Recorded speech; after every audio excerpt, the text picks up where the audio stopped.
nam dhuunfaa haa ufii nugus ta'u fedhuufi garee sirni durii ijaaruuf deemtu Itoophiyaa gooluu jira nothing else nam dhuunfaa akka Haile Sillaasee faaktu godhu fedhuufi garee ammoo sirni durii sun deebisuu feetu Itoophiyaa gooluu jira kuneen akka taatu waliin been an jechi tokko gizee halkana gizee raffaa nadde deebi'ee beeta aariin najjeesa maal jedhani tilliqaan Itoophiyaa hin ganabaalleen jechers hunini taayit intalee beeta Itoophiyaa gudditti ijaar Itoophiyaan guddoo turte beetti awwas gaafadha Itoophiyaa bar minilik ta arkna murtu muchnam cirtut guddoo Itoophiyaa bar Haile Sillaasee uumat saamte gibireette lafnama ori nama gurguratu guddoo Itoophiyaa bar dargii hadargaggees baafte rashante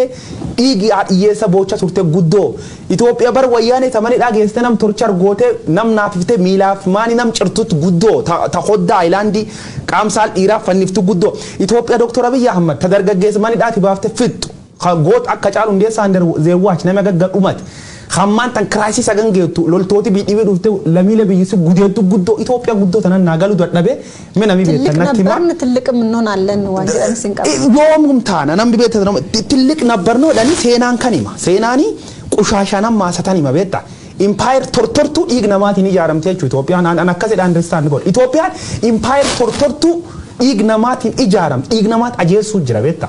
garte dhiigi qulqulloota biyya kuffis been malee Itoophiyaa gudditti warri jaarin beenu wata addariyam loltooti naannoo Amaara kam nama dhuu jirtu kunini Itoophiyaa guddoo jaarti kanaafu next Abiy target gooti jechuudha